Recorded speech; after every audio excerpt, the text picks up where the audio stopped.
Hello viewers and welcome to another rant.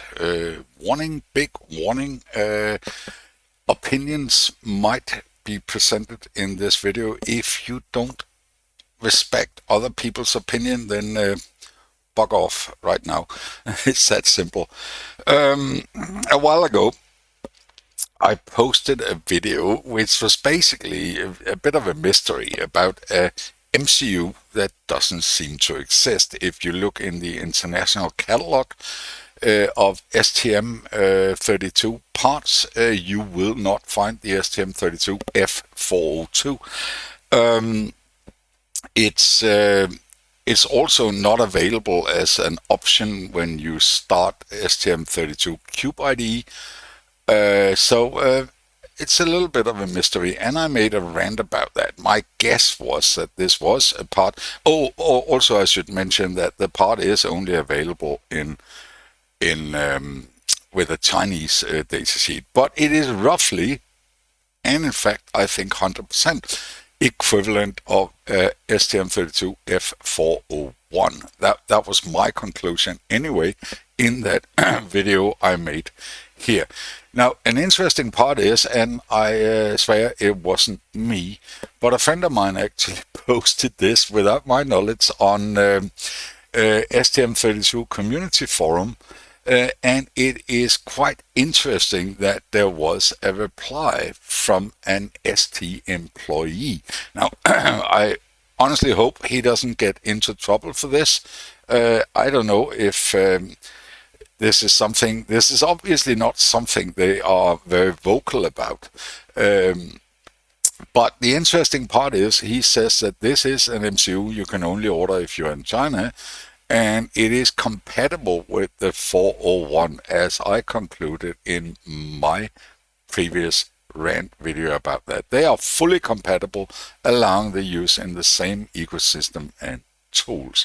Now, the interesting part is, and I didn't know that, we were looking at the STM32F402, which is equivalent of a 401 worldwide. But there is actually also an STM32F400. So let's have a quick look at LCSC and see if that exists there. STM32F400. And there you go.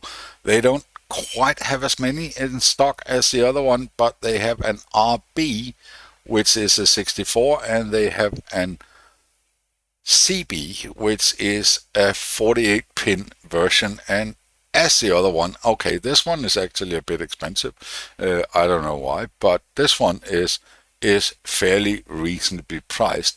Now, let's go back to the 402, which is the interesting part about the 402 is that too exists, by the way, in a 100-pin and a 64-pin. But if we look exclusively at the 64-pin version, $1.60, which for a mid-range STM32 MCU, a hell of a lot more powerful than the good old blue pill STM32F.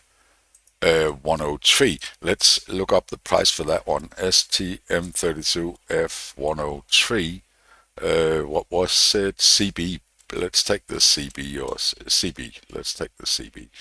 That's there you go. And they have it at a hot price here for $2.10. So this one is no. Let's do what was it? Let's compare one to one. So we should. Is there an RC?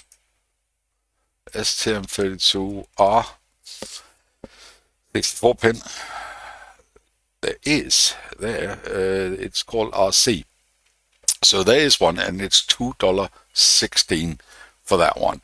That is a lot less powerful than this one is, which is almost $1 cheaper. Not $1 cheaper, 50 cents cheaper, but it's interesting. So it's basically official. There is another comment, but that is mostly rumors that it's here that it's due to licensing, and in my original video, I speculated why this could be, and I found it a bit mysterious, but I think this guy hit the hammer on the nail, so to speak. I think this is all about licensing fees. I'm sure the whole reason for these MCUs existing is that somebody in China was making a product that was supposed to be distributed all over China in multiple locations, and they went to SD and said, we need some MCUs, we need 10 million of these MCUs, can you sell them to us at this price? We only want to pay this. And they looked at that and say, well, we can't do that because we need to pay ARM for licensing cost. And then they went to ARM and they got a special deal for an MCU where they paid a lot less license fee, but were only allowed to distribute these MCUs in China. Now, it's all about greed, and that is what drives the world. That is capitalism, and I mean, look, it's fair enough. However, it still rubs me the wrong way. Now, I have seen this done before. I have seen companies like Texas Instrument making an OEM version of an MCU for a specific customer. And I can't really have a problem with that.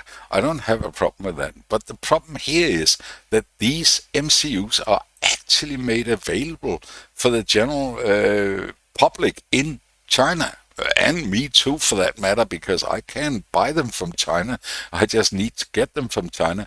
But I don't understand this. And actually, I mean, I don't normally agree much with Donald Trump, but all his argument about import duty for products from China, I mean, this actually justifies this.